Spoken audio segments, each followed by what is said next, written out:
রাগ করবেন না। বুবু আইবা তুমি আইবা গো, সেই দিন আইসা বুবু ক্ষমতা পাইবা না। ও বুবু আইবা তুমি আইবা গো, সেই দিন আইসা বুবু ক্ষমতা পাইবা না। খোঁজ নাই বুবু কাদের কাকার, অবস্থা খারাপ দরবেশ বাবার, হাউ নাঙ্কেল এখন সামনেও আসে না।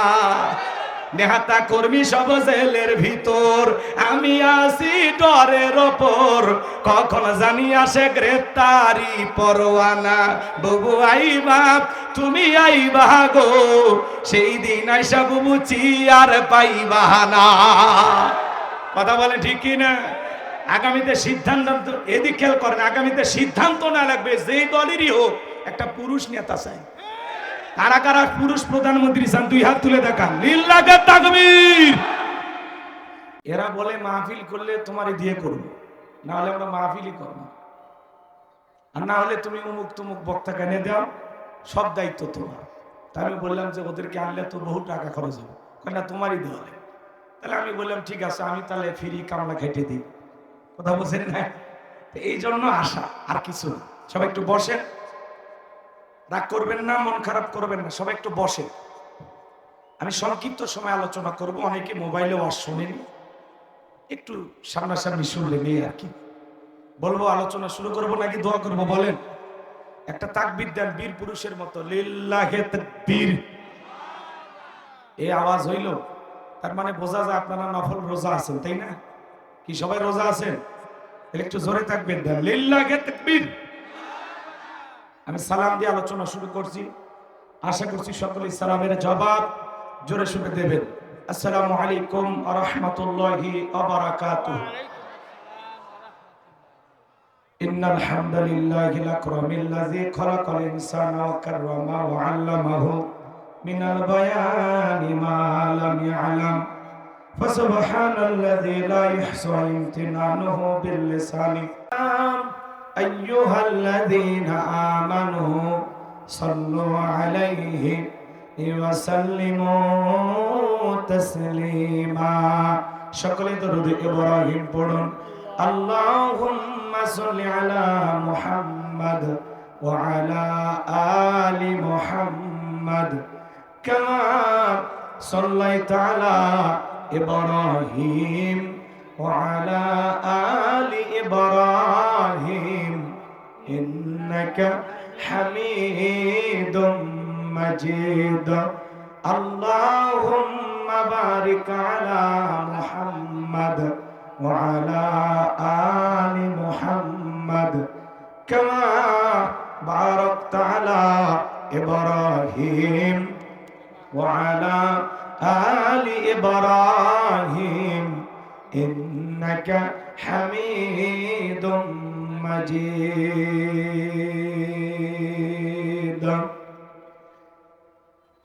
মুসলিম মোড়া ঘুমিয়ে পড়েছি, বিবেকে ঝুলছে তালা, রক্ত মদের হয়েছে শিথিল, পাপে অন্তর কালা।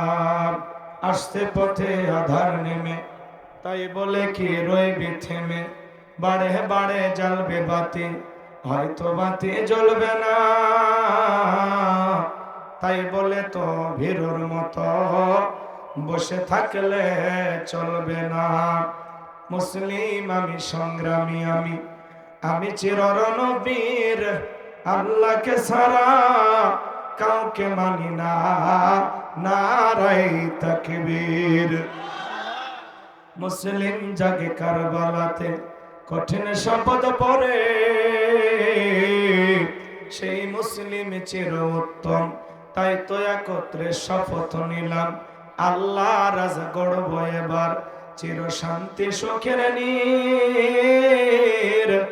আল্লাহকে ছাড়া কাউকে করি না ভয়, নারায়ে তাকবীর। কইরে খালেদ কইরে ওমর, এসেছে নতুন বদর, কইরে খালেদ কইরে ওমর, এসেছে নতুন বদর, কোথারে দেখবি জয়ী তরুণ মুজাহিদ। আবার কি গাইতে হবে ঘুম ভাঙানো গীত, আবার কি গাইতে হবে ঘুম ভাঙানো গীত লা ইলাহা ইল্লাল্লাহ জোরে লা একটু আওয়াজ করে মহব্বতে জোরে জোরে লা ইলাহা ইল্লাল্লাহ জোরে লা জোরে লা ইলাহা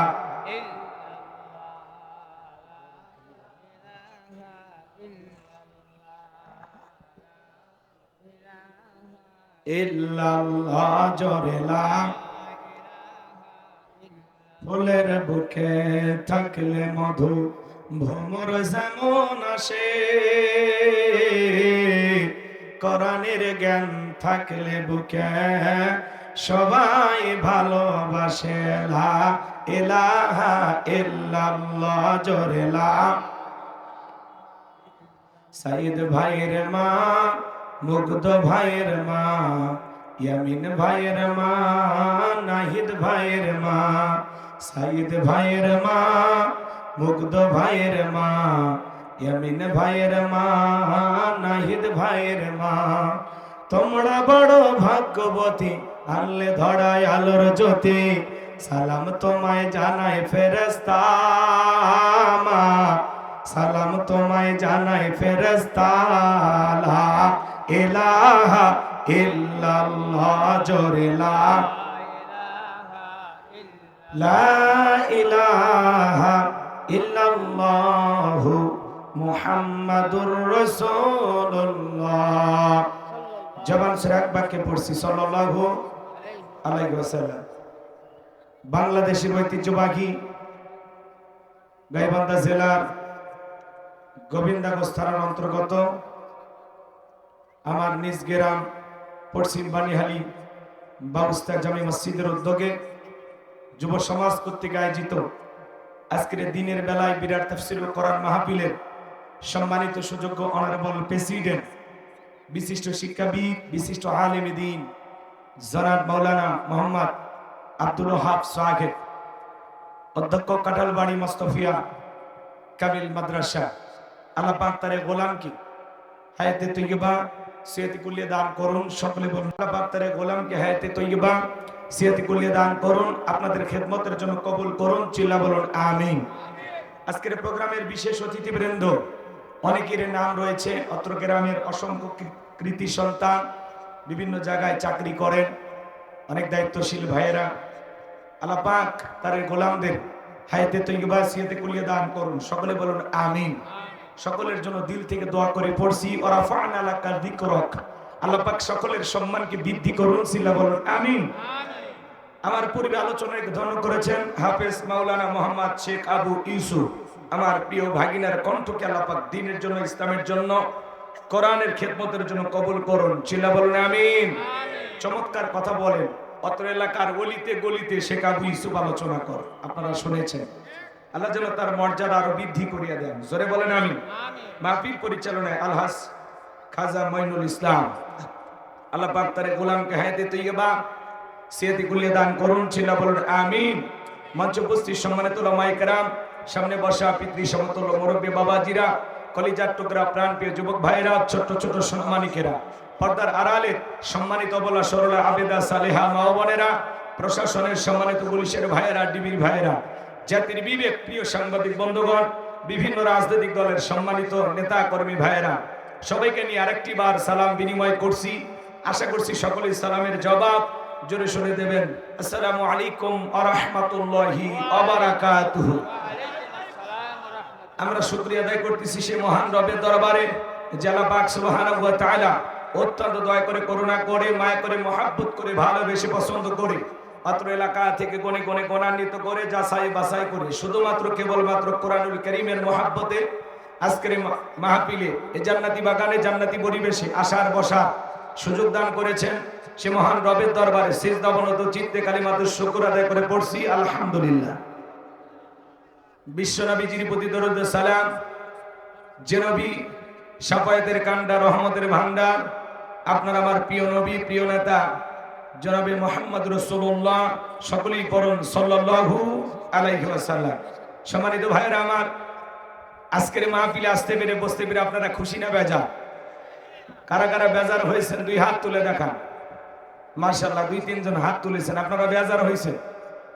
সব জায়গায় তালে তালে মিলে বিপদ আছে না নাই? খালি জোশ থাকলে হবে না, জোশের সাথে হুশও থাকা লাগবে। কথা বলে ঠিক কি না? আজকের মাহফিলে আসতে পেরে বসতে পেরে কারা কারা খুশি, মুখে নিয়ে হাসি, আওয়াজ দেবে বেশি। আল্লাহ নামের এমন একটি স্লোগান দেবেন, এলাকায় যদি কোনো ইসলাম বিরোধী ওই পোকা, সার পোকা, তেলা পোকা থাকে, ওদের কলিজায় যেন কম্পন সৃষ্টি হয়, এমন আওয়াজ তুলতে রাজি আছেন যারা? দুটি হাত টান টান করে তুলে দেখান তো তারা। লিল্লাহে তাকবীর, লিল্লাহে তাকবীর। আল কোরআনের আলো, আল হাদিসের আলো, দুনিয়ার মুসলিম, সারা বিশ্বের মুসলিম, আমার নেতা তোমার নেতা, আমার নেতা তোমার নেতা। লিল্লাহে তাকবীর। আল কোরআনের আলো, আল হাদিসের আলো, দুর্নীতির আলো। লিল্লাহে তাকবীর। প্রধান অতিথির আগমন, প্রফেসর ডক্টর মোহাম্মদ গোলাম কিবরিয়া মন্ডল সাহেবের আগমন। আল্লাহ আজকের প্রোগ্রামের সম্মানিত প্রধান অতিথি সহ এলাকার গণ্যমান্য ব্যক্তিবর্গ, বিশেষ অতিথি সহ যারা উপস্থিত, আল্লাহ পাক সবাইকে কবুল করুন, চিল্লা বলুন আমিন। সম্মানিত ভাইরা আমার, অনেকে ঝোঁকে তালে বলেই ফেলেছেন দুর্নীতির আলো ঘরে ঘরে জ্বালো। বাংলাদেশে দুর্নীতি দমন কমিশন আছে না নাই? এরপরে দুর্নীতি কমেছে নাকি ডিজিটাল কায়দায় বেড়েই চলেছে? দিন যত করার ছিল দুর্নীতির পাল্লা তত ভারী হচ্ছিল। কথা বলে ঠিক কি না? আমরা চাই আমাদের প্রিয় মাতৃ বাংলাদেশ দুর্নীতি মুক্ত আল্লাহ কবুল করুন, চিল্লা বলুন আমিন। আমরা চাই আমাদের বাংলাদেশ মাদক মুক্ত আল্লাহ কবুল করুন, চিল্লা বলুন আমিন। আমরা চাই আমাদের বাংলাদেশ যৌতুক মুক্ত আল্লাহ কবুল করুন, চিল্লা বলুন আমিন। মঞ্চে এত কথা বলা যাবে না, আরে এত লোক উঠেন না, ছোট মঞ্চ কাটতেছে তো। মঞ্চে একটু লোক কমান, লোক কমান বাবা, পড়ে যাবে, ভেঙে যাবে, ভেঙে যাবে, লড়তেছে। শুধুমাত্র মেহমান যারা আছে তাদেরকে একটু বসতে দেন। কি হয়েছে? আরে ওই কই জায়গায় রাখো বাবা, কই দিবেন? ছোট একটা চেয়ার দাও ওখানে, এটা ওখানে রাখো। আর মঞ্চে কথা বললেন না, কথা বললে এলোমেলো হয়ে যায় বাবা। এত অস্থির হওয়ার কোনো কারণ নেই, সবাই এলাকার মানুষ, তাই না? কথা বলে রাগ করেন। আমি করব ওয়াজ, আপনারা দেবেন আওয়াজ, জবাব দিবেন ঠিক ঠিক, আলোচনা হবে কমপ্লিট। শ্রোতাদের স্পিরিটে বারে বক্তার হিট, আলোচনা হবে জায়গা মতো ফিট। আগে বলতাম কিছু ওয়াজ প্যান্ডেলে, কিছু ওয়াজ অ্যাঙ্গেলে, এখন আর অ্যাঙ্গেলে না, যা বলবো সব ডাইরেক্ট। অ্যাঙ্গেলে বলার দিন শেষ, ডাইরেক্ট বলার বাংলাদেশ। কথা বলে ঠিক কি না? আজ থেকে কয়েক মাস আগেও আমরা যখন কোরআনের মাহফিলে কথা বলার জন্য যাইতাম, যেখানে আমাদের খাবার আয়োজন থাকতো, বসার ব্যবস্থা থাকতো, সেখানে কিছু বুদ্ধিজীবীদের আগমন ঘটতো। এরা এসে দিত আমাদেরকে প্রথম সবক, যে হুজুর এটা বলা যাবে না, ওইটা বলা যাবে না, এটা বলবেন না, ওইটা বলবেন না। বলতো কিনা বলেন? এরপরে যখন আমরা মঞ্চে চলে আসতাম, আবারও কিছু দ্বিতীয় দফায় বুদ্ধিজীবীদের আগমন ঘটতো। এরা এসে দিত দ্বিতীয় সবক, যে বলতো হুজুর এই এলাকায় মোটামুটি আমরাই সব, আমরাই আমরাই ওয়াজ যা করবেন করবেন, খবরদার নেত্রীর বিরুদ্ধে যেন কোনো কথা না হয়। এখন কি আর ওই বুদ্ধিজীবীরা আছে? জোরে বলেন আছে? টর্চ লাইট মেরেও চেহারা খুঁজে পাওয়া যাচ্ছে না। কথা বলে ঠিক কি না? এই জন্য মনে রাখবেন, জুলুম কখনো চিরস্থায়ী হতে পারে। জালেমদের শেষ পরিণতি হলো পরাজয়, আর মাজলুমদের শেষ পরিণতি হলো বিজয়। আল্লাহু আকবার বলেন। ইন্নাল্লাহা লা ইয়াহদিল কওমাজ জালিমিন। যারা জালেম, আল্লাহ এদেরকে পছন্দ করে না, জালেমদেরকে আল্লাহ ভালোবাসে না। কথা বলে ঠিক কি না? আল্লাহ জালেমদের সাথে থাকে না, আল্লাহ থাকে মাজলুমদের সাথে। কথা বলে ঠিক কি না? এই জন্য আমরা মাজলুম ছিলাম, আল্লাহ আমাদেরকে বিজয় দিয়েছে। কিন্তু আমরা যেন কারো প্রতি জুলুম না করি, এটা মাথায় রাখা লাগবে। পারবেন তো ইনশাল্লাহ? ভূমিকা আর কথা না বাড়িয়ে আমরা সরাসরি মূল আলোচনায় প্রবেশ করতে চাই। সম্মানিত ভাইরা আমার, এটা কোরআনের মাহফিল, আপনারা কোরআন শোনার জন্য আসছেন, তাই না? আমি যদি কোরআন থেকে কথা বলি, কারো কোনো সমস্যা আছে? জোরে বলেন তো, সমস্যা আছে? এই কোরআনের মধ্যে কোনো ভেজাল আছে? কোনো মিথ্যা আছে? কোনো ধোঁকা আছে? থাকবে কি করে? কিতাবটি নাজিল করেছেন কে? আল্লাহ রাব্বুল আলামিন বলেন, যালিকাল কিতাবু লা রাইবা ফীহি। আমার আল্লাহ রাব্বুল আলামিন জানিয়ে দিলেন, এটি এমন একটি কিতাব, সেই কিতাবের মধ্যে কোনো সন্দেহ নাই, কোনো সংশয় নাই, কোনো মিথ্যা নাই, কোনো ধোঁকা নাই। There is no doubt। বলুন আল্লাহু আকবার। হুদাল্লিল মুত্তাকিন, মুত্তাকি বান্দাদের জন্য গাইডলাইন হিসাবে, পথ প্রদর্শক হিসাবে আসমান থেকে কিতাবটি নাজিল করেছেন কে? সেই কিতাবের আলোচনা শুনলে লাভ না লস? আমার আল্লাহ জানিয়ে দিলেন লাভটা কি। ওয়া ইযা কুরিয়াল কুরআনু ফাসতামিউ লাহু ওয়া আনসিতু লাআল্লাকুম তুরহামুন। সূরা আরাফ আয়াত নাম্বার 204। আমার আল্লাহ রাব্বুল আলামিন জানিয়ে দিলেন, তোমাদের সামনে যখন কোরআন পাঠ করা হয়, কোরআনের আলোচনা করা হয়, চুপ করে কান লাগিয়ে মনোযোগ সহকারে কোরআনের কথাগুলো শ্রবণ করো। যারা চুপচাপ কোরআনুল কারীমের কথাগুলো শ্রবণ করবে, আমার আল্লাহ রাব্বুল আলামিন আসমান থেকে তাদের উপরে আল্লাহ রহমত বৃষ্টির মতো নাজিল করবেন। বলুন সুবহানাল্লাহ। এই জায়গায় আল্লাহ রহমত নাজিল হইতেছে, এই বিশ্বাস আপনার আমার আছে না নাই? তাহলে আল্লাহ রহমত নাজিল হইতেছে, আল্লাহ রহমত পাওয়ার আশায় আমরা কানটা খরগোশের মতো খাড়া করে কোরআনের কথাগুলো শুনবো। কোরআনের কথাগুলো শুনলে লাভ না ক্ষতি? লাভটা কি? আমার আল্লাহ বলেন, ওয়াদাক্কির ফাইন্না যিকরা তানফাউল মুমিনিন। সূরা জারিয়ার 55 নম্বর আয়াত। আল্লাহ ডেকে বলেন, যারা আমার মুমিন বান্দা, তাদের সামনে যখন কোরআন দিয়ে ওয়াজ করা হয়, কোরআন থেকে উপদেশ দেওয়া হয়, এই কথাগুলো শোনার পরে আমার মুমিন বান্দাদের উপকারে আসবে। বলুন সুবহানাল্লাহ। তাহলে কোরআনের কথা একটু মনোযোগ দিয়ে শোনা দরকার আছে না নাই? শুনে কি প্যান্ডেলে রাখবেন নাকি বাড়ি পর্যন্ত নিয়ে যাবেন? মাহফিল অনেক যায়, কিন্তু আলোচনা শুনি আমরা, কিন্তু বাস্তবে এই কথাগুলো সঠিকভাবে আমল করি না। ওয়াজ অনেক হচ্ছে, কিন্তু আমরা পরিবর্তন হচ্ছি না। আমরা প্রত্যেকটা মাহফিলে যাব নিজেদেরকে পরিবর্তন করার জন্য। এই মন মানসিকতা নিয়ে যাব যে ওলামা ইকরাম যা বলবে সেখান থেকে আমরা কিছু গ্রহণ করব। সেই কথা আল্লাহ তাআলা বলেন, আল্লাযীনা ইয়াসতামিউনাল কাওলা ফায়াত্তাবিউনা আহসানাহু উলাইকাল্লাযীনা হাদাহুমুল্লাহু ওয়া উলাইকা হুম উলুল আলবাব। সূরা জুমার আয়াত নাম্বার 18। আমার আল্লাহ রাব্বুল আলামিন জানিয়ে দিলেন, মনোযোগ সহকারে কোরআনের কথাগুলো শ্রবণ করো। এখান থেকে যেটা উত্তম কথা, ভালো কথা, সেটা নিজের জিন্দেগিতে গ্রহণ করো। যদি গ্রহণ করতে পারো, ভালোটা নিতে পারো, আমি আল্লাহ বলে দিলাম, উলাইকাল্লাযীনা হাদাহুমুল্লাহু, তোমাদের জন্য হেদায়েতের রাস্তাটাকে সহজ করে দেব। ওয়া উলাইকা হুম উলুল আলবাব, যারা কোরআন থেকে উপদেশ গ্রহণ করে তারাই হলো বুদ্ধিমান। সুবহানাল্লাহ বলে। আমার বিশ্বাস গাইবান্ধার মানুষ বুদ্ধিমান। কথা বলে ঠিক কি না? তাহলে আমি যা বলবো এখান থেকে একটি কথা হলেও আমলের নিয়তে ঘর পর্যন্ত নিয়ে যাবেন। কারা কারা হাত তুলে দেখান। নিয়ে যাবেন তো ইনশাআল্লাহ? 4টে পর্যন্ত ওঠা বসা করা যাবেন। একটু ধৈর্য নিয়ে বসেন। আমি কথা বলবো পবিত্র কোরআনুল কারীমের 108 নম্বর সূরা। সূরাটির নাম কাউসার। মোট আয়াত আছে 3টি, রুকু আছে 1টি। বিশ্বনবীর মক্কার জিন্দেগিতে আল্লাহ তাআলা এই সূরাটি নাজিল করেছেন। আমি কি আলোচনা শুরু করব? রাগ করবেন না তো ইনশাআল্লাহ? যে ভাইরা এলোমেলো ভাবে দাঁড়িয়েছেন একটু বসে।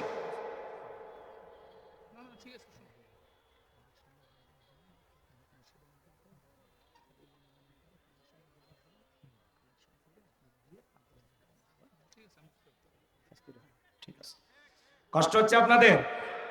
চলুন আমরা মূল আলোচনায় প্রবেশ করতে চাই। তাহলে সূরার নাম কি বললাম? জোরে বলেন কি নাম? কাউসার। আরেকটু জোরে বলেন কি নাম? আরো জোরে। জোরে হলো না, উঠেই যাবে। একটু মিছিল করার অভ্যাস করেন। 16 বছর মিছিল করতে পারেননি, সামনে মিছিল করা লাগবে। কথা বলে ডেকে রাগ করেন? তাহলে একটু কথা বলে সহযোগিতা করবেন তো ইনশাআল্লাহ? তাহলে মনে থাকবে সূরার নাম কি। এর আগে 22 সালে আসছিলাম সূরা হামিমা সিজদা থেকে কথা বলেছিলাম, আর আজকে বলবো সূরা কাউসার থেকে। এই যে কয়েকদিন আগে ভাগিনার গ্রামে ওয়াজ করছিলাম, ওই জায়গায় সূরাল মুমিনুন থেকে। মনে আছে আপনাদের? এই যে আমগ্রাম ভুলে গেছেন, শাকাহার আমগ্রাম। কথা কয় না? আসাদমোর। ও গ্রামের নাম মনে আছে না? আসাদমোরের নাম মনে আছে। মানে এখন মানুষ বাজার হাট বেশি ভালোবাসে, তো এই জায়গায় একটা জমজমাট বাজার লেগে গেছে। আচ্ছা, যাই হোক, চলেন আমরা আলোচনা শুরু করি। আমাদের প্রিয় অতিথি এসেছেন, তিনি কিছু সময় থাকবেন ইনশাআল্লাহ, আশা করি। কারণ এদিক খেয়াল করেন, অস্থির হওয়া যাবে না। আগেকার এদিক খেয়াল করেন, বিগত যারা ছিল ওরা এসে খালি মাইক খুঁজতো, 5টা মিনিট দেন, কথা বলি চলে যায়। আমরা বলতে চাই ভবিষ্যতে যারা নেতা হবে এরা যেন মাহফিলে এসে শুরু থেকে শেষ পর্যন্ত বসে আলোচনা শোনে, হুজুরেরা কি বলে, কথা বলে ঠিক কি না, এবং ওনারা এসে আমাদেরকে সময় দিবে। কারণ নেতার সামনে থাকলে ভালো লাগে, কথা কয় না? এনাদেরকে সবসময় পাওয়া যায় আজকে যদি 2 ঘন্টা ওনারা দেখেন আপনারা খুশি হবেন না? কিছু সময় থাক, ওনারা একটু বসায় রাখতেছি। আসলে ওনাদের অনেক ব্যস্ততা থাকে, প্রোগ্রাম থাকে, বুঝেন না? চলেন, 16 বছরের কাজ জমে আসে, শুরু করছি, একটু তো সময় লাগবেই। এক দিনে 4-5 জায়গায় যেতে হয়, এই জন্য ওনার সময়েরও দাম আছে। আমরা যথাসময় ওনাকে দিয়ে দেব ইনশাআল্লাহ। এই ভাইরা বসেন, এলোমেলো করবেন না, সাইড থেকে কেউ কথা বলবেন না, জবান ছেড়ে সবাই একটু মহব্বত।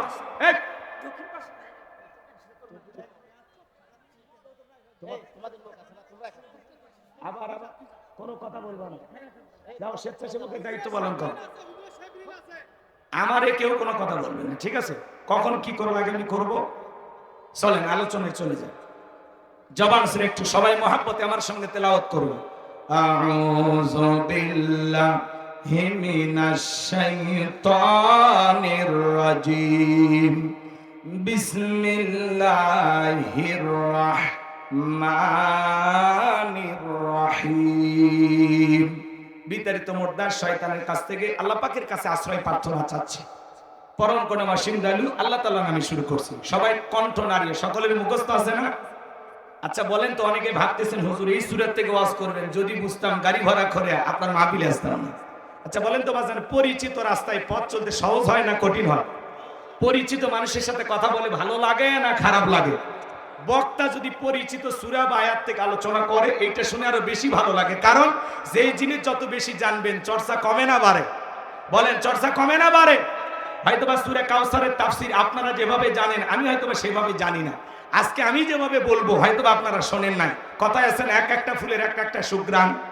আমাকে একটু বলার সুযোগ দেন, মজা লাগবে ইনশাআল্লাহ। চলুন আলোচনা শুরু করি। সবাই কণ্ঠ নাড়িয়ে তেলাওয়াত করুন। ইন্না আ'তাইনাকাল কাউসার ফাসাল্লি লিরাব্বিকা ওয়ানহার ইন্না শানিয়াকা হুয়াল আবতার। আল্লাহু আকবার। যে কোনো সূরা বা আয়াতের তাফসীর করতে হলে কোন প্রেক্ষাপটে কোন সময় আল্লাহ তাআলা সেই সূরাটি বা আয়াতটি নাজিল করেছেন, সেই নাজিলের প্রেক্ষাপট জানার দরকার আছে না? আরবিতে বলা হয় শানে নজুল। যদি শানে নজুল আলোচনা করা হয় তাহলে তাফসীর বুঝতে সহজ হয়। তাহলে সূরা কাউসার আল্লাহ তাআলা তার হাবিবের উপরে কোন প্রেক্ষাপটে কোন সময় নাজিল করেছেন, সেই নাজিলের সময়কালটা আমি একটু তুলে ধরবো। কষ্ট হবে না তো ইনশাআল্লাহ? তাকবীর দেন, লিল্লাহি তাকবীর। সম্মানিত ভাইয়েরা আমার, বিশ্বনবীর প্রিয় সাহাবী হযরতে আনাস রাদিয়াল্লাহু তাআলা আনহু বলেন, নবীজি আমাদের চোখের সামনে বসা, আমি তাকায় দেখি নবীজি কাবার হাতিমে হেলান দিয়ে বসা। নবীজির মনটা ভীষণ খারাপ, মুখটা মলিন, চোখের কোনা দিয়া অশ্রু ঝরতেছে। হযরতে আনাস ডেকে বলেন, কিছুটা সময় অতিবাহিত হয়ে যাওয়ার পরে আমি তাকায় দেখি আমার নবীজি মুস্কি মুস্কি হাসতেছেন।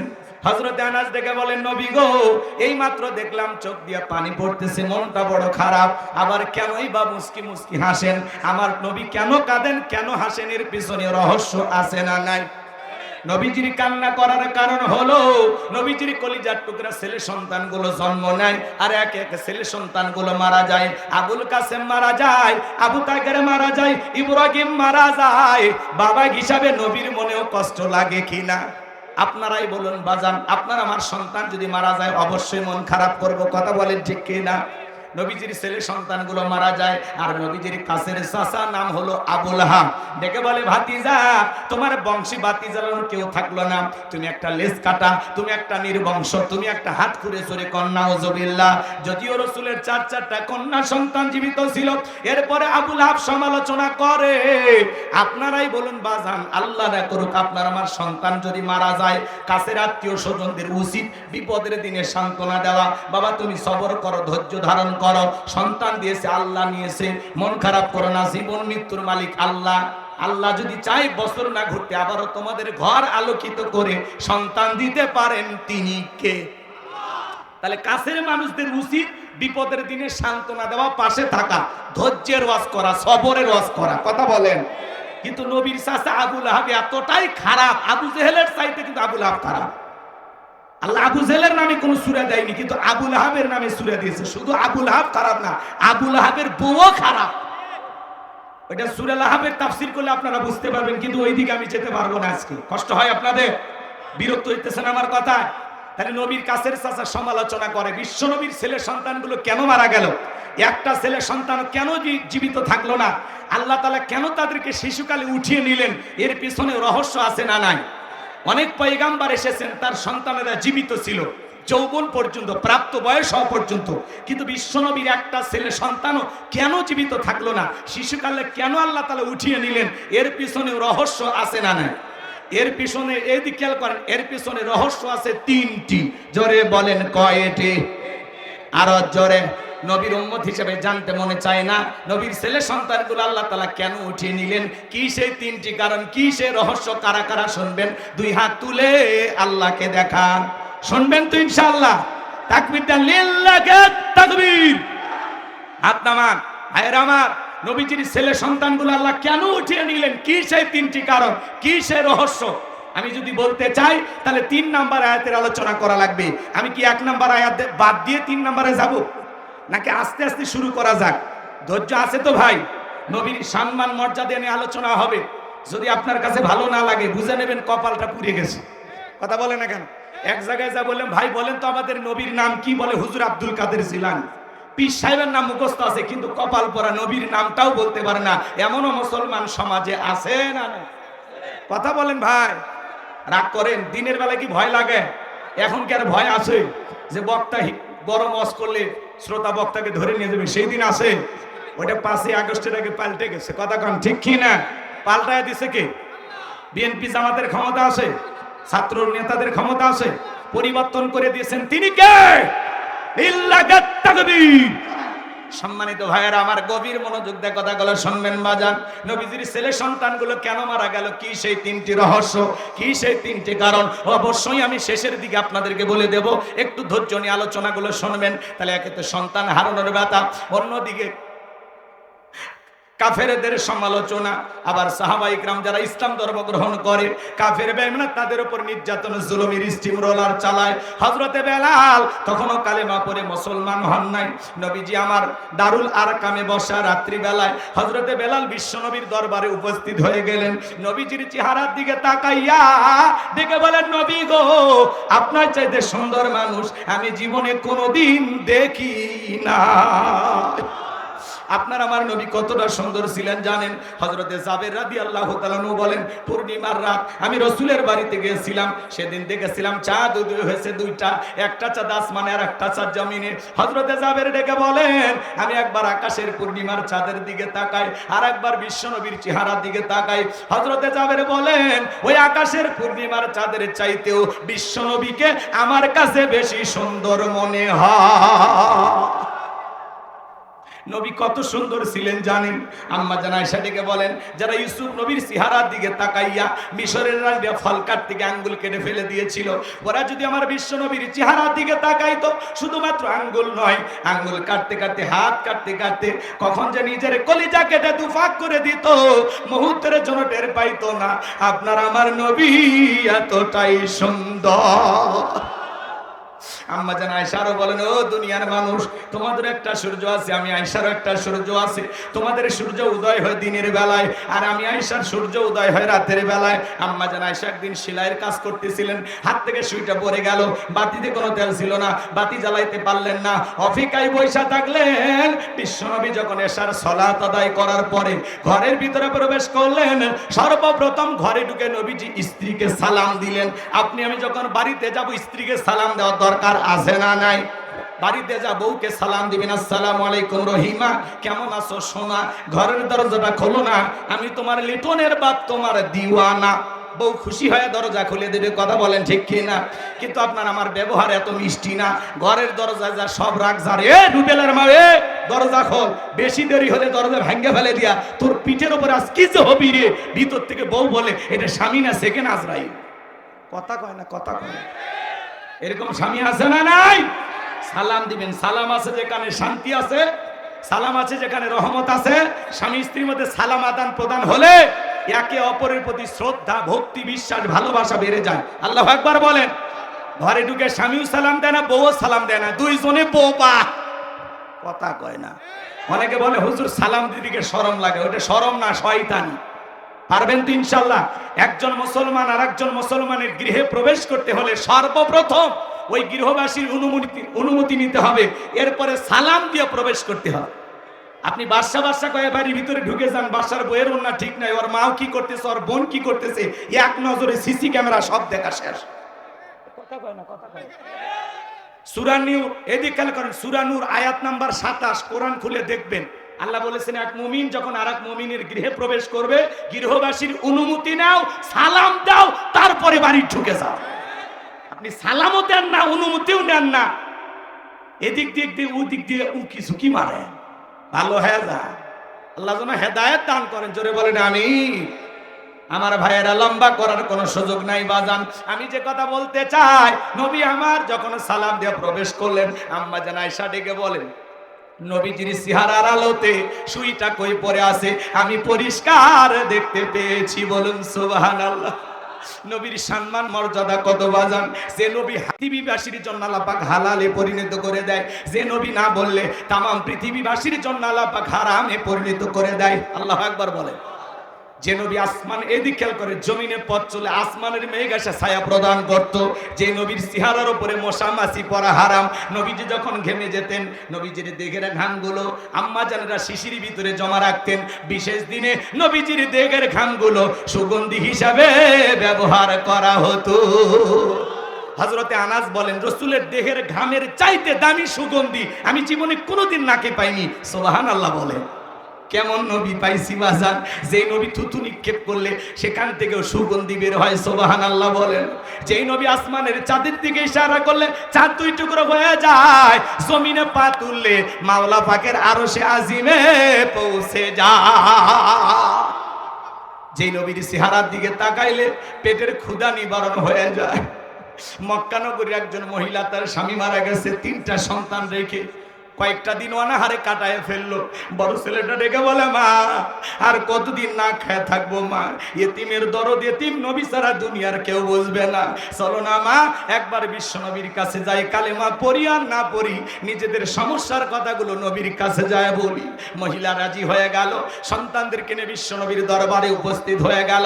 2টা ভাই যখন নবীজির চেহারার দিকে তাকাইছে, বড় ভাই ছোট ভাইকে ডেকে বলে, ভাই এ কেমন মানুষের চেহারার দিকে তাকাইলাম, যার চেহারার দিকে তাকাইয়া মনে হয় এই মাত্র পেট ভরে কি যেন খাইলাম, আমার পেটের ক্ষুধা নিবারণ হয়ে গেছে।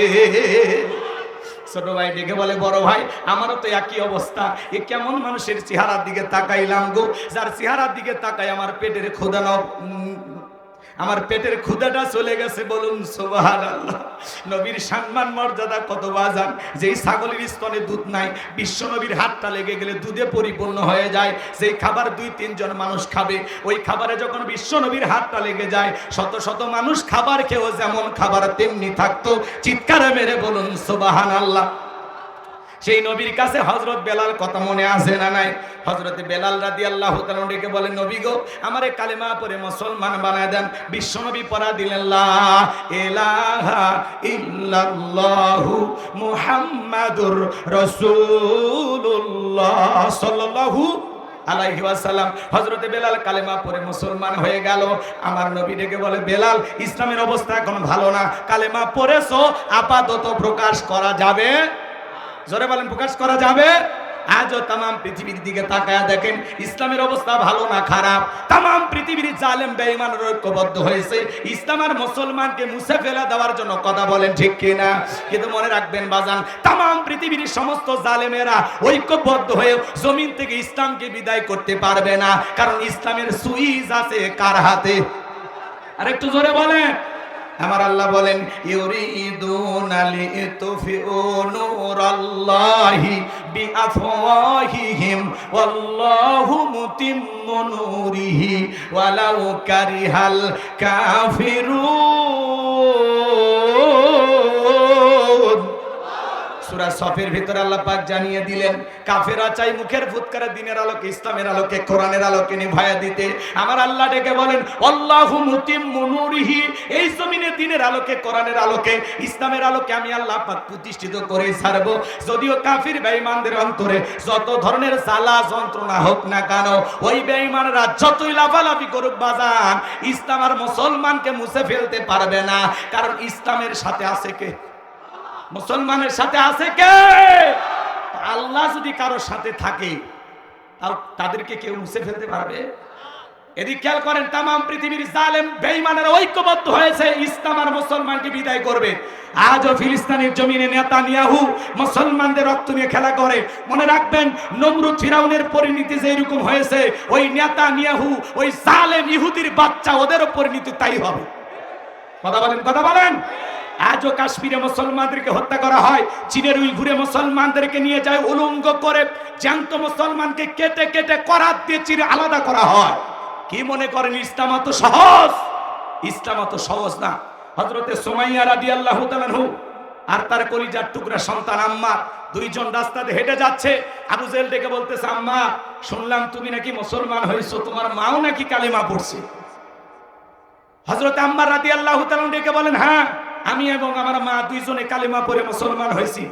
আবু জেহেল ডেকে বলতেছে, তোমরা জানো না এর ভয়ঙ্কর পরিণতি হতে পারে? আমি কি বলবো? আপনারা রাগ করতেছেন আমার কথা? কি পরিণতি হয় তুমি তো জানো না।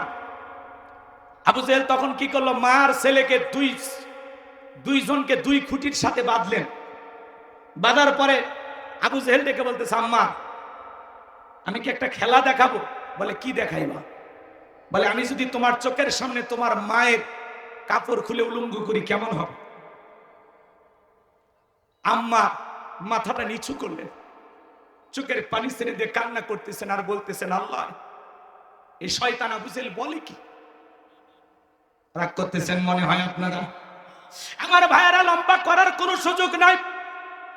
বাবা মুসলমান, দাদা মুসলমান, এই সূত্রে আপনি আমি মুসলমান হয়েছি। কিন্তু মুসলমান ঈমান আনার পরে এই জমিনে টিকে থাকার জন্য আপনার আমার পূর্ববর্তী উত্তরসূরি যারা সাহাবায়ে কেরাম যারা, তারা কতটা জুলুম অত্যাচারের শিকার হয়েছেন, এই ঘটনাগুলো শুনলে আপনাদের ঈমান জেগে উঠবে। কথা বলেন ঠিক কিনা? আমি কি একটু বলবো? রাগ করবেন না আমার ভাইয়েরা। লম্বা কিছু কথা আমি আপনাদের সামনে বলতে চাই, যেহেতু আপনারা আমার গ্রামের মানুষ। আমি একটু পরিষ্কারভাবে আপনাদেরকে একটু সময় দিয়ে কথাগুলো বলতে চাই, কষ্ট মনের মধ্যে নেবেন না। আমি যে কথা বলতে চাচ্ছিলাম, আম্মার কথাটা মনে রাখবেন। মার ছেলেকে আবু জেহেল দুই খুঁটির সাথে বেঁধে রেখেছে। আমি এই ঘটনাটা আপনাদেরকে একটু শোনানোর চেষ্টা করব। এদিকে হযরতে বেলাল কালেমা পড়ে মুসলমান হয়েছে। আমার নবী ডেকে বলে, বেলাল কালেমা পড়ে মুসলমান হয়েছে, আপাতত প্রকাশ করা যাবে না, কারণ ইসলামের অবস্থা এখন ভালো না। আজও পৃথিবীর দিকে তাকায় দেখেন, তাম পৃথিবীতে ইসলাম আর মুসলমানের অবস্থা খুব একটা ভালো না। বাংলার জমিনের দিকে তাকায় দেখলেন না, কত সোনার মানুষদেরকে ধরে ধরে ফাঁসির দড়িতে ঝুলিয়ে দিল। শাপলা চত্বরে এতিম ছাত্র আলেম হাফেজদেরকে রাতের আধারে গুলি করে যারা হত্যা করেছিল, যারা আলেমদের রক্ত নিয়ে খেলা করেছিল, মুসলমানের রক্ত দিয়ে হাত রাঙিয়েছিল, আজকে তারা ক্ষমতার চেয়ার থুয়ে ভাগে পালিয়ে গেছে। কথা কয় না, কথা কয়। আমরা বারবার বললাম ম্যাডাম পদত্যাগ করেন। আল্লাহ বলে কিসের পদত্যাগ? এরা যে অন্যায় অপরাধ করেছে, শুধু পদত্যাগ না, আমি আল্লাহ এদেরকে দেশ ত্যাগ করতে বাধ্য করব। ইন্না বাতশা রাব্বিকা লাশাদীদ, আল্লাহর পাকড়াও বড় কঠিন। আল্লাহ ধরে ধরে না, যেদিন ধরবে মামু বাড়ি দিল্লিকে পড়বে। কথা বলে ঠিক কি না? আজ আছে, বলেন আছে। বড় বড় কথা বলতো, পালাবো না, হারাবো না। ইরশাদ চাচাকে বলা হয় স্বৈরাচার শাসক। ইরশাদ চাচা ক্ষমতার থেকে পদত্যাগ করে জেলে ঢুকেছে, দেশ ছাড়েনি। বাপের বেটা নেতা কর্মী থেকে ইরশাদ চাচা পালাইছে? পালাইনি, জেল খাটছে, দেশেই ছিল। কথা কর। দেশ নেত্রী বেগম খালেদা জিয়া জেল খেটেছেন, অসুস্থ হয়ে দেশে পড়েছিলেন, দেশ ছাড়েনি। বাপের বেটি কাতারে আমি রাজকীয় বিমান পাঠাইছে, সেই বিমানে চড়ে বিদেশে চিকিৎসা নিতে গেছে। কি সম্মান! আল্লাহু আকবার। আর একজন 45 মিনিট সময় পেয়ে হেলিকপ্টার ভাড়া করে পেলে গেছে। কথা কয় না কে? কথা কয় না কে? রাগ করেন আপনারা, রাগ করেন। মাঝে মাঝে বলে আমি দেশের কাছে এসে চট করে ঢুকবো। ঢুকবেন নিতে বের হলেন কেন? হ্যাঁ, আপনি যদি থাকতেন এই দেশের মানুষের এত ক্ষতি হইতো না। পদত্যাগ করে যদি জেলেও যাইতেন, কয়েক মাস পর নেতা কর্মী ফুলের মালা দিয়ে জেলখানা থেকে বের করে আনতো। আপনি কেমন মা সন্তানদেরকে ফেলায় চলে গেলেন? কোটি কোটি অনুসারী ছিল আপনার। কথা বলেন, কথা বলেন। এত মায়া মহব্বত সব ভুলে গেলেন। কথা কয় না। আবার আসতে চায়। আমরাও বলি মহিলা মানুষ কতদিন বাইরে থাকবেন, আসেন। আমাদের আবার মায়া দয়া বেশি। আপনি আসেন, এই দেশ আপনার স্বামী, এই দেশ আপনার বাবার। কথা বলেন ঠিক কিনা? আমি অনেক জায়গায় বলি, আজকে কি বলবো, রাগ করবেন না। বুবু আইবা তুমি আইবা গো, সেই দিন আইসা বুবু ক্ষমতা পাইবা না। ও বুবু আইবা তুমি আইবা গো, সেই দিন আইসা বুবু ক্ষমতা পাইবা না। খোঁজ নাই বুবু কাদের কাকার, অবস্থা খারাপ দরবেশ বাবার, হাউ নাঙ্কেল এখন সামনেও আসে না। নেহাতা কর্মী সব জেলের ভিতর, আমি আসি ডরের ওপর, কখন জানি আসে গ্রেপ্তারি পরোয়ানা। বুবু আইবা, তুমি আইবা গো, সেই দিন আইসা বুবু চিয়ার পাইবা না। কথা বলে ঠিক কি না? আগামীতে সিদ্ধান্ত, এদিক খেয়াল করেন, আগামীতে সিদ্ধান্ত না লাগবে যেই দলেরই হোক একটা পুরুষ নেতা চাই। কারা কারা পুরুষ প্রধানমন্ত্রী চান? দুই হাত তুলে দেখান। লিল্লাহে তাকবীর। নারীদের দেখার দিন শেষ, আগামীতে পুরুষের বাংলাদেশ। দেখলেন না 16 বছর ছিল জ্বালায়া, একেবারে এমন অবস্থা করেছিল 16 বছর কোনো কথা বলা যায়নি, আমাদেরকে বানায় রাখছিল ঘর জামাই। কথা কয় না? রাগ করেন নাকি আপনারা? রাগ করবেন না, মনের ভিতরে 16 বছরের কথা জমে আছে, আজ কাজ আদায় করব। কি কথা, সমস্যা আছে? জি জি, সমস্যা নাই, চলেন সামনের দিকে যাই। আমার ভাইয়েরা, পরিবর্তন হওয়া লাগবে। মেয়ে মানুষের রাগ বেশি, জেদ বেশি। দেখেন না মাঝে মাঝে স্বামীর সাথে ঝগড়া লাগে, হাড়ি পাতিল ভেঙে ফেলে দেয়, স্বামী তুলে আছাড় মারে। কথা কম। এই জন্য ওই পাগলির আর দরকার নেই। রাগ করতেছেন মনে হয়? সামনের দিকে যাই ভাইয়েরা আমার, মন খারাপ করবেন না, গভীর মনোযোগ দিয়ে কথাগুলো শুনে যান। আমার নবী বলে, বেলাল কালিমা পড়েছো, আপাতত প্রকাশ করা যাবে না। হযরতে বেলাল ডেকে বলে, নবী গো, আমার জীবনের কোনো দাম নাই। আমার বড়ি ওমাইকে বলেছিলাম উটদুম্বা ছাগল পেশাব পায়খানা করে দেয়, এই ঘরে থাকতে আমার বড় কষ্ট হয়। ওমাই ডেকে বলে, বেলাল উটদুম্বা ছাগলের দাম আমার কাছে আছে, কিন্তু তোর মতো কালো হাফসি বেলালের দাম আমার কাছে নাই। নবী গো, আপনি শুধু আমাকে দোয়া করেন মৃত্যু পর্যন্ত যেন কালেমার পথে টিকে থাকতে পারি। এই কথা বলে হযরতে বেলাল চলে গেলেন। পরের দিন সকালবেলা সূর্য উদয় হয়ে গেছে, অনেকটা বেলা হয়ে গেছে, বেলাল দরজা খোলে না। অন্যান্য চাকর যারা আছে নালিশ নিয়ে চলে গেছে ওমায়ের কাছে, যা বলে, ও আমাদের মনিব, এখন পর্যন্ত বেলাল দরজা খোলে নাই, তাই নাকি? বলে, হ্যাঁ চলো যাই। দরজায় ডাক দেয়, এ বেলাল দরজা খোল। হযরতে বেলাল দরজা খোলে না, জোরে করে ধাক্কা মারছে, যখন দরজা খুইলা গেছে তখন এইবার ওমায়া তাকায় দেখে যেই রাত্রিতে হযরতে বেলাল কালেমা পড়ে মুসলমান হয়েছে, ওই রাত্রিতে একটা উটদুম্বা ছাগলের কাছে কোনো পেশাব পায়খানা নাই। জোরে কোন মারহাবা। এইবার ওমায় ডেকে বলে, চাকরের দল তাকায় দেখ, একটা উটদুম্বা ছাগলের কাছে কোনো পেশাব পায়খানা নাই। তার মানে তোমরা যখন ঘুমাচ্ছিলে বেলাল তখন ময়লা আবর্জনা পরিষ্কার করেছে, যাও নিজেদের কাজ করো। এই কথা বলে ওদেরকে তাড়িয়ে দিলেন। এক পা দুপা করে বেলালের কাছে চলে গেলেন। হযরতে বেলাল দেয়ালে পিঠটা লাগাইয়া জিহ্বা নাড়ায়া জিকির করে কার? এবার হযরত বেলালকে হালকা করে ধাক্কা মারছে, যখন জবান দিয়ে কালিমার আওয়াজ বের হয়েছে তখন এইবার ওমায় ডেকে বলে, বেলাল তোর জবান দিয়ে কি শুনলাম, তুমি কি মুসলমান হয়েছো? হযরতে বেলাল ডেকে বলে, মুসলমান হয় যারা মিথ্যা কথা বলতে পারে না তারা। অকুলু কওলান সাদীদা। আমার আল্লাহ দেখে বলেন, মুসলমান হবে যারা, সত্যবাদী হবে তারা। মুসলমান কখনো মিথ্যা কথা বলতে পারে না। আর আমাদের সমাজে মিথ্যাবাদী আছে না নাই? মিথ্যা বলতে বলতে চেহারাটা বেঁকা হয়ে গেছে, এক পা কবরে ঢুকে গেছে। এত মিথ্যা কথা বলে, ভরা পেটেও মিথ্যা, খালি পেটেও মিথ্যা। মিথ্যা না বললে নাকি পেটের ভাত হজম হয় না। এত মিথ্যা কথা বলে, শয়তান পর্যন্ত বলে আমি অত খারাপ না। বলে, আমি হেলিকপ্টার দিয়ে পানি দিয়েছি, পানি যদি দেন ছাদের শিশুটা মারা গেল কিভাবে? আপনি মেট্রো রেল দেখে কান্না করেন, বিটিভি ভবন দেখে কান্না করেন, কিন্তু আবু সাইদের রক্ত আপনাকে কাঁদাতে পারে না। এক কথা বলেন, কি মানুষ যারা মানুষের দুঃখ দেখে কাঁদবে, মেট্রো রেল আবার তৈরি করা যাবে, বিটিভি ভবনের কাজ আবার লাগানো যাবে, কিন্তু একজন শহীদ আবু সাইদকে ফিরে দেওয়ার ক্ষমতা কোন নেতা নেত্রীর আছে? তাহলে কার শোকে কাঁদা লাগবে? আর ওরা কাঁদে কোন যাবে?